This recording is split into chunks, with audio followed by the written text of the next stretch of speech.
Good afternoon dear student. जैसा कि पिछली कक्षा में आपने तीव्र विक्रिया, मंद विक्रिया, अति मंद विक्रिया, अभिक्रिया की दर और अभिक्रिया के दर को प्रभावित करने वाले कारक, जिसमें आप अभिकारकों की प्रकृति, ताप, सांद्रता तथा उत्प्रेरक को पढ़ा। कुछ लड़के कह रहे थे सर दाब पर निर्भर करेगा। दाब पर निर्भर अभिक्रिया की दर नहीं करती है। इस चीज़ का ध्यान रखेंगे। किस पर निर्भर करता है? अभिकारकों की प्रकृति। ये अभिकारक अब आपस में रिएक्शन करेंगे कि नहीं करेंगे, टक्कर करेंगे या कोलिजन होगा, टक्कर होगा तभी अभिक्रिया होगी।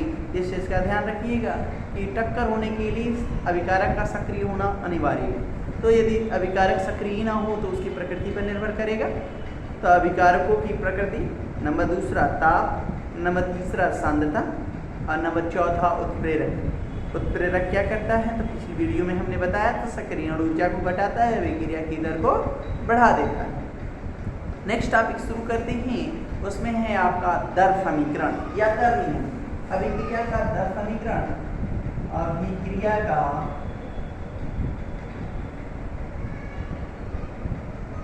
दर समीकरण, इसी को दर नियम भी कहा जाता है। क्या कहा जाता है? दर नियम, रेट लॉ, रेट लॉ। क्या है रेट लॉ? तो कहता है कि वह समीकरण जो अभिक्रिया की दर और अभिकारकों की सांद्रता के मध्य संबंध को बतलाती है, दर समीकरण या दर नियम कहलाती है। सिंपल सा डेफिनेशन फिर से सुन लें। वह समीकरण जो अभिकारकों की सांद्रता और अभिक्रिया की दर में संबंध को व्यक्त करती है या बतलाती है, दर समीकरण या दर नियम कहलाती है। माना कोई अभिक्रिया क्या है? माना कोई अभिक्रिया AA धन BB = PC प्लस QD है। ये क्या है? सारे के सारे APC और AB और PQ। ये क्या है? ये अभिकारक के मोलों की संख्या है। अभिकारक के मोलों की संख्या है या अणुओं की संख्या है। P और Q क्या है? उत्पाद के मोलों की संख्या है। कितना जान गए आप? इस अभिक्रिया की दर की बात करें तो dx/dt की बात कर रहा हूं। अभिक्रिया की दर, अभिक्रिया की दर अभिकारकों की सांद्रता पर निर्भर करती है। Concentration of A, concentration of P। Concentration of A के पावर m लिख रहे हैं हम, ध्यान दीजिएगा। इसके पावर n लिख रहे हैं। यो m और n कहां से आ गए भैया? तो ये m और n लिख लेंगे। m व n प्रयोगों द्वारा ज्ञात सांद्रता पद की घात है। सांद्रता पद की घात है। याद रखेंगे, इसी का आगे उपयोग पड़ेगा अभिक्रिया की कोटि ज्ञात करने में। तो dx/dt अभिक्रिया की दर प्रोपोर्शनलिटी किसके होती है? अभिकारकों की सांद्रता। जानते हैं प्रोपोर्शनलिटी हटाएंगे तो कोई न कोई कांस्टेंट लगाएंगे। तो dx/dt मतलब t समय में कह रहा हूं कि कंसंट्रेशन ऑफ A के power m, concentration of B के पावर n। ये है आपका क्या? अभिक्रिया का दर समीकरण, दर समीकरण। और ये क्या है? ये वेग स्थिरांक है। वेग स्थिरांक है। सर जी A की सांद्रता में कितना परिवर्तन हुआ होगा, B की सांद्रता में कितना परिवर्तन हुआ होगा, इसको भी मेजर किया जा सकता है क्या? तो उसको भी आप मेजर कर रहे हैं। हम वेग स्थिरांक को डिफाइन करने जा रहे हैं। वेग स्थिरांक क्या है? तो ध्यान दीजिएगा। कहता है कि कोई अभिक्रिया A है, इसमें बदल जाती है उत्पाद में। जब प्रारंभिक समय रहा होगा, प्रारंभिक समय, तो t का मान कितना रहा होगा? 0 रहा होगा। अभिकारक की सांद्रता ए रही होगी, उत्पाद का निर्माण हुआ ही नहीं होगा। जब एक खर्च ही नहीं होगा तो पी बनेगा कहां से? कह रहा है कि टी समय पश्चात, टी समय पश्चात की बात कर रहा हूँ। टी बराबर टी की बात कर रहे हैं, टी समय बाद की बात कर रहे हैं। यदि आपको उत्पाद x मिल जाता है तो अभिकारक कितना खर्च हो जाता है? a माइनस x खर्च हो जाता है। इसको भी कैसे डिफाइन करेंगे? तो dx अपॉन dt दर समीकरण दिख रहे हैं इसका, इस अभिक्रिया का दर समीकरण दिख रहे हैं। दर समीकरण dx upon dt is directly proportional to concentration of A। Concentration of A कितना रह गया t समय बाद? तो देखिए dx upon dt is directly proportional to concentration of A minus x, A minus x। और इसी के पावर जो घात रहेगी यह हो सकती है n होगी और सांद्रता पद की घात होगी। यहाँ पर हमने कुछ नहीं लिया। ये प्रोपोर्शनलिटी हटाएंगे तो हमारा क्या लग जाएगा? वेग स्थिरांक लग जाएगा। जो वेग स्थिरांक है ये बड़ी दिलचस्प बात है, इससे बहुत अच्छे क्वेश्चन पूछे जाते हैं। तो वेग स्थिरांक का जो मान होता है वह एक निश्चित ताप पर, एक निश्चित ताप पर, एक निश्चित ताप पर उसका मान एक समान रहता है। किसके लिए? सभी अभिक्रियाओं के लिए। लेकिन यदि आपने ताप बढ़ा दिया तो वेग स्थिरांक का मान क्या हो जाएगा? बढ़ जाएगा। ये बात नोट करने लायक है कि ताप बढ़ाने से वेग स्थिरांक का मान बढ़ता है, लेकिन किसी रासायनिक अभिक्रिया के लिए जो K का मान होता है वह निश्चित ताप पर निश्चित व स्थिर होता है। स्थिर होने की वजह से इसे क्या कहते हैं? वेग स्थिरांक कहते हैं। वो प्रथम कोटि की अभिक्रिया होगी, द्वितीय कोटि की अभिक्रिया होगी, तृतीय कोटि की होगी, चाहे छद्म होगी, चाहे शून्य कोटि की अभिक्रिया होगी। यदि यह निश्चित ताप पर होगी, निश्चित अभिक्रिया के लिए होगी तो उसका मान निश्चित व स्थिर होगा।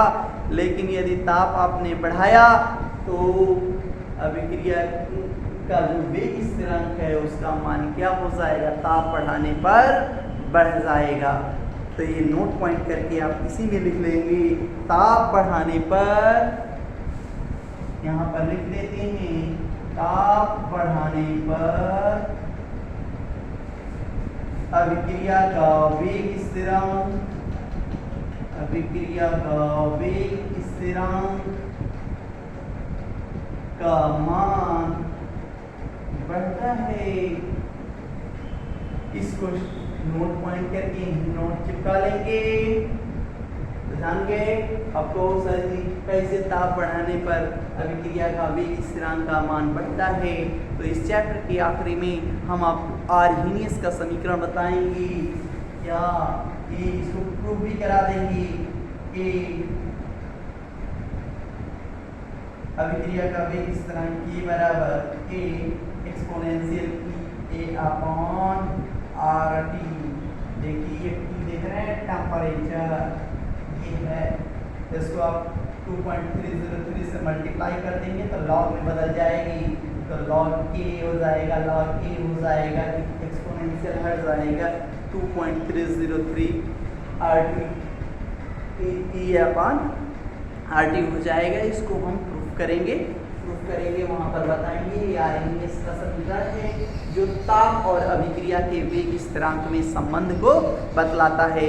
यहाँ पर केवल बतलाया इसलिए कि यह आर्हीनियस समीकरण क्या है, A बराबर K क्या है, वेग स्थिरांक K क्या है, एक पैरामीटर है एक्सपोनेंशियल, ये क्या है, अभिक्रिया की सक्रियण ऊर्जा है जो हमने कल के वीडियो में चार्ट में बनाया था। ये वाली एनर्जी की बात करता है, इसीलिए क्या सक्रियण ऊर्जा है। और R क्या है? वही गैस स्थिरांक है। T क्या है? टेम्परेचर है केल्विन में। ठीक है, इतना करने के बाद परंत आप जिसको कहते हो, इतना करने के बाद आपको पता चल जाएगा कि अभिक्रिया के वेग स्थिरांक और ताप में क्या संबंध है। लेकिन आरेखीय समीकरण ही तैयार रखना है। बात करते हैं नेक्स्ट, इसकी बाद दर समीकरण के या वेग स्थिरांक के बाद हमारा नेक्स्ट पॉइंट आता है अभिक्रिया की कोटि। तो अभिक्रिया की कोटि को भी समझ लेंगे। पर अभिक्रिया के दर समीकरण में प्रदर्शित, दर समीकरण है, अभिक्रिया के दर समीकरण में प्रदर्शित किसी अभिकारक का सांद्रता पद का घात उस अभिकारक के सापेक्ष अभिक्रिया की कोटि होता है। लेकिन समस्त अभिकारकों के सांद्रता पदों के घातों का योग, समग्र योग की बात करें, टोटल की बात, n+n की बात कर रहा हूं मैं, यह ही उस अभिक्रिया की समग्र कोटि कहलाता है। फिर से सुन लीजिए, किसी अभिक्रिया के दर समीकरण में प्रदर्शित किसी अभिकारक के सांद्रता पद की घात उस अभिकारक के सापेक्ष अभिक्रिया की कोटि कहलाती है। परंतु समस्त अभिकारकों के, उस अभिक्रिया के समस्त अभिकारक मतलब 2 अणु भाग लिए, 3 अणु भाग लिए, उनकी बात कर रहे हैं। समस्त अभिकारकों के सांद्रता पदों के घातों का योग उस अभिक्रिया की समग्र कोटि कहलाती है। यह कितने प्रकार की होती है? तो यह होती है शून्य कोटि की अभिक्रिया, प्रथम कोटि की अभिक्रिया, द्वितीय कोटि की अभिक्रिया, तृतीय कोटि की अभिक्रिया, छद्म कोटि की, छद्म प्रथम कोटि या आभासी प्रथम कोटि की अभिक्रिया। तो जो भी छद्म होगा, झूठा होगा, वो प्रथम कोटि की अभिक्रिया के उदाहरण में ले जाइएगा, फिट बैठाइएगा, बैठ जाएगा। वो एक अभिकारक के सांद्रता पद पर निर्भर नहीं करेगा, केवल एक ही पर निर्भर करेगा, वो भी हम आपको बतलाएंगे। तो हम नेक्स्ट टॉपिक इसमें उठाते हैं अभिक्रिया की कोटि और उसको चार्ट से समझते हैं। फिर इसके बाद उसको एक एक करके उसके समाकलित समीकरण के साथ पढ़ेंगे। ठीक है।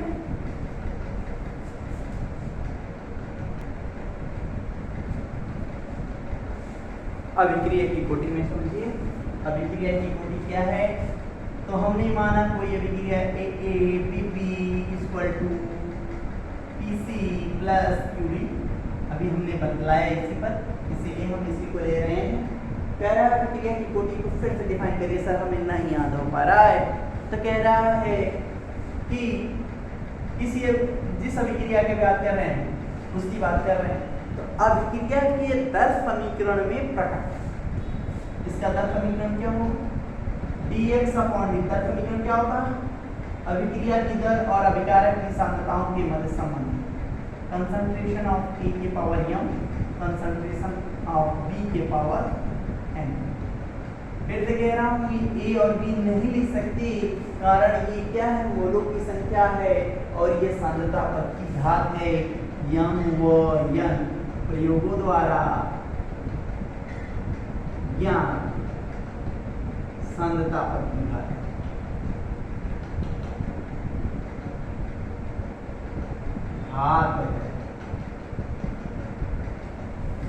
कह रहा है कि किसी अभिक्रिया की दर समीकरण में प्रकट किसी सांद्रता पद, किसी अभिकारक की सांद्रता पद की घात, एक की बात कर रहा है, किसी सांद्रता पद की घात उस अभिकारक के सापेक्ष, मतलब A के सापेक्ष, अभिकारक A के सापेक्ष अभिक्रिया की कोटि है। अभिक्रिया की कोटि ऑर्डर ऑफ रिएक्शन क्या हो जाएगा? परिणाम होता है।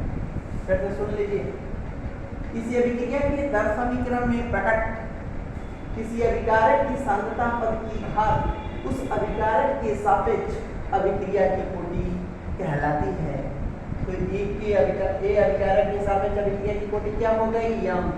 इसी प्रकार B अभिकारक के सापेक्ष अभिक्रिया की कोटि क्या हो जाएगी? n। और कहता है सम तथा A और B, मतलब जितने भी आपके अभिकारी अणु हैं उनकी बात कर रहे हैं, समस्त अभिकारकों की सांद्रता पदों की घातों का योग m+n की बात कर रहे हैं, समग्र अभिक्रिया की कोटि कहलाता है। ओवरऑल समग्र अभिक्रिया की कोटि कहलाती है। अभिक्रिया की कोटि कितने प्रकार की? तो 4 प्रकार की। कौन कौन सी? शून्य कोटि की अभिक्रिया, शून्य कोटि की अभिक्रिया, फिर दूसरा प्रथम कोटि की अभिक्रिया, फिर तीसरा द्वितीय कोटि की अभिक्रिया, नंबर तीसरे के बाद चौथा तृतीय कोटि की अभिक्रिया, और नंबर 5वां छद्म या आभासी प्रथम कोटि की अभिक्रिया। अब इसको कैसी मानेंगे? तो इसके लिए शून्य कोटि की अभिक्रिया के लिए अभिक्रिया क्या लिखी जा सकती है? तो कह रहा है A इक्वल टू उत्पाद। और इसके लिए जब अभिक्रिया लिख लिया तो दर समीकरण इसके लिए क्या लिखा जा सकता है? तो कहता है dx upon dt is directly proportional to concentration of A की पावर 0। मतलब वे अभिक्रियाएं जिसकी दर अभिकारक की सांद्रता पद पर निर्भर या सांद्रता पर निर्भर नहीं करती है, वे अभिक्रियाएं जिसकी दर अभिकारक की सांद्रता पर निर्भर नहीं करती है, शून्य कोटि की अभिक्रिया कहलाती है। जितना अभिकारक आपने लिया उत्पाद बन गया, ये है आपकी शून्य कोटि की अभिक्रिया। अब कहते हैं सर इसके लिए म्यू मात्रक क्या लिए जाएंगे? तो मात्रक को हमने आपको बताया कि एक हम चार्ट पढ़ा देंगे और चार्ट को भी पढ़ा देंगे, आप क्लियर हो जाएंगे, मास्टर हो जाएंगे। तो कोटि कितने प्रकार की? तो 5 अभिक्रिया आपको यहाँ दर्शाई जाएगी, दर समीकरण समझाया जाएगा और मात्रक यहाँ बतला दिया जाएगा। अब मात्रक भी याद करने का तरीका नोट करें। मोल के पावर 1 माइनस यन, मोल के पावर 1 माइनस यन, और यन कहाँ से आएगा? तो देखो शून्य के लिए यन का मान 0, प्रथम के लिए 1, द्वितीय के लिए 2, तृतीय के लिए 3 और आभासी के लिए n बराबर 2, बट दिखता है कितना? 1। यही है, लगेगा कि 2 है लेकिन होगा 1। मात्रक कैसे? मोल 1 माइनस यन, ये ट्रिक है, इस ट्रिक को नोट कर लेंगे। मोल 1 minus n, litre n minus 1 और सेकेंड इनवर्स। सेकेंड क्यों लिया? यहाँ टाइम ले सकते हैं, तो आप बता दें mole 1 minus n, litre n minus 1, time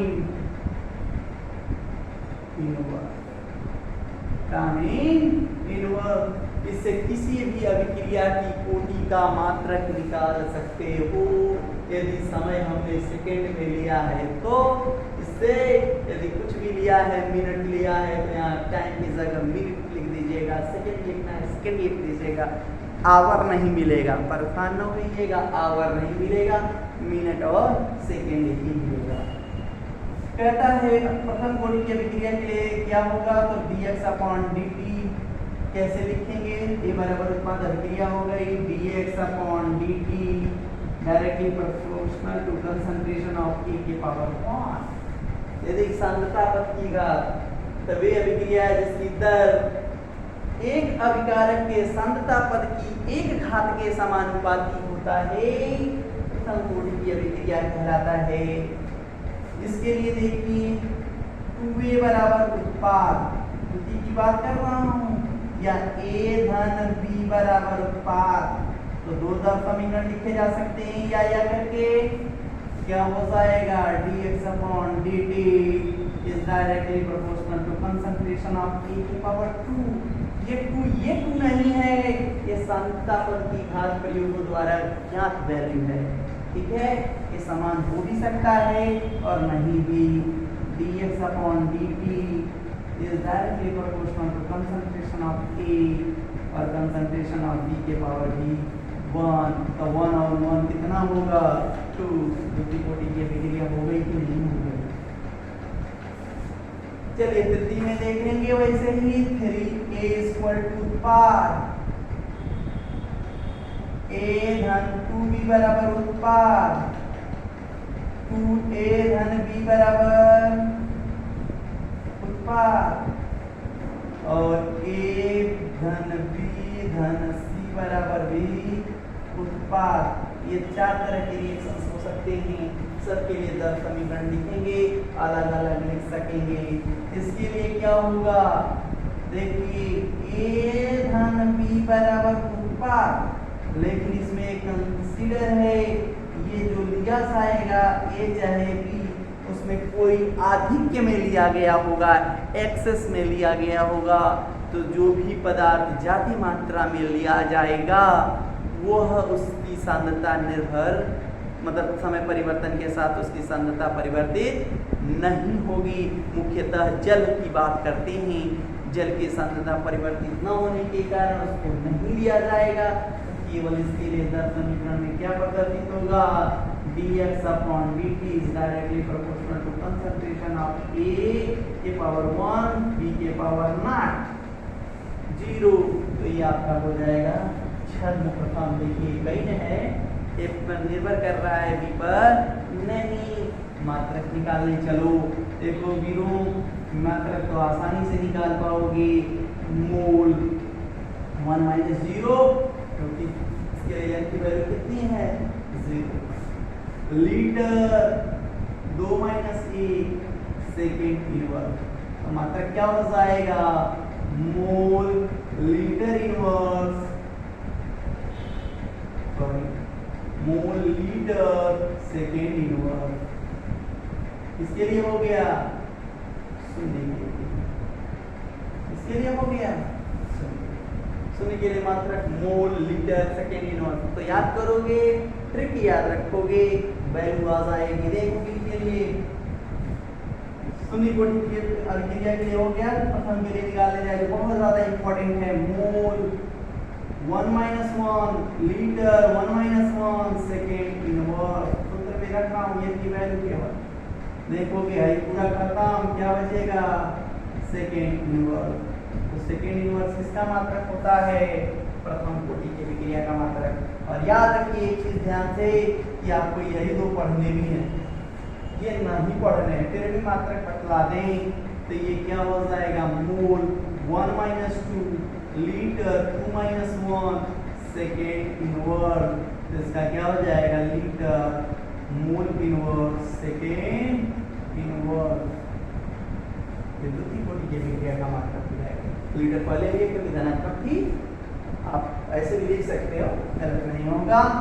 इसके लिए क्या हो जाएगा मोल 1 - 3 लीटर 3 - 1 सेकेंड इनवर्स। तो क्या हो जाएगा litre square mole to power -2 second inverse. और इसके लिए भी आपका क्या होगा सेकेंड। ये आपके मात्रक हो गए। आपकी अभिक्रिया की कोटि कितने प्रकार की 4 प्रकार की, शून्य प्रथम द्वितीय तृतीय और एक तो होता है छद्म, वो भी है आभासी प्रथम। ये आपको पढ़ना है, इसको नोट करना है।